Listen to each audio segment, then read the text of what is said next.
क्या आपने कभी सोचा है कि भोलेनाथ शिव जी जो कि पूरे विश्व को चलाते हैं, उनको क्यों माँ काली के चरणों में लेटना पड़ा?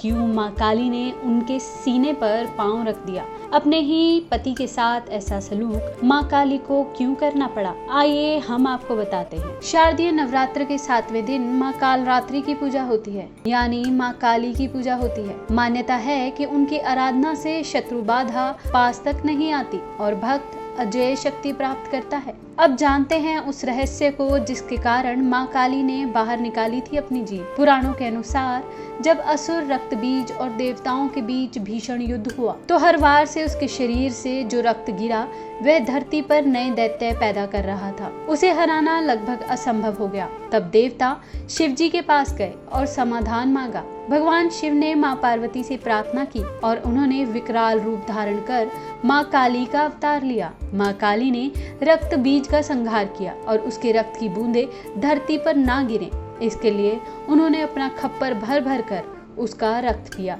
यही उनके जगत कल्याण का प्रयास था। लेकिन रक्त पीने से उनका क्रोध इतना प्रचंड हो गया कि पूरा ब्रह्मांड भय से कांप उठा। तब भगवान शिव स्वयं उनके चरणों में लेट गए। जैसे ही माँ काली का पांव शिव जी के सीने पर पड़ा, उनका विकराल रूप पिघल गया। उस क्षण उन्हें एहसास हुआ कि उन्होंने अपने ही पति और जगत पालक शिव पर पांव रख दिया है। इसी संकोच और लज्जा से उन्होंने अपनी जीभ बाहर निकाल ली। इस प्रकार माँ काली की हर प्रतिमा में उनकी बाहर निकली जीभ उनके क्रोध पर नियंत्रण, संकोच और जगत कल्याण के भाव का प्रतीक मानी जाती है।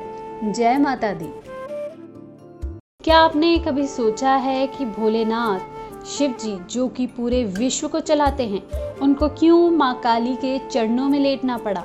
क्यों माँ काली ने उनके सीने पर पांव रख दिया? अपने ही पति के साथ ऐसा सलूक माँ काली को क्यों करना पड़ा? आइए हम आपको बताते हैं। शारदीय नवरात्र के 7वें दिन माँ कालरात्रि की पूजा होती है, यानी माँ काली की पूजा होती है। मान्यता है कि उनकी आराधना से शत्रु बाधा पास तक नहीं आती और भक्त अजय शक्ति प्राप्त करता है। अब जानते हैं उस रहस्य को जिसके कारण माँ काली ने बाहर निकाली थी अपनी जीभ। पुराणों के अनुसार जब असुर रक्त बीज और देवताओं के बीच भीषण युद्ध हुआ तो हर वार से उसके शरीर से जो रक्त गिरा वह धरती पर नए दैत्य पैदा कर रहा था। उसे हराना लगभग असंभव हो गया। तब देवता शिव जी के पास गए और समाधान मांगा। भगवान शिव ने माँ पार्वती से प्रार्थना की और उन्होंने विकराल रूप धारण कर माँ काली का अवतार लिया। माँ काली ने रक्त बीज का संहार किया और उसके रक्त की बूंदें धरती पर ना गिरें, इसके लिए उन्होंने अपना खप्पर भर भर कर उसका रक्त पिया।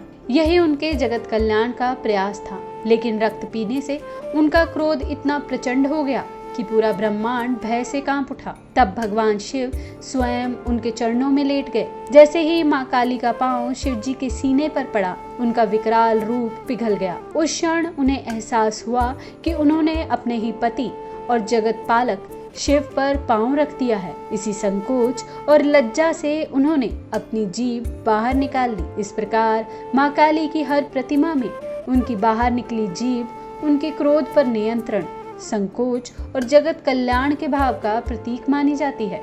जय माता दी।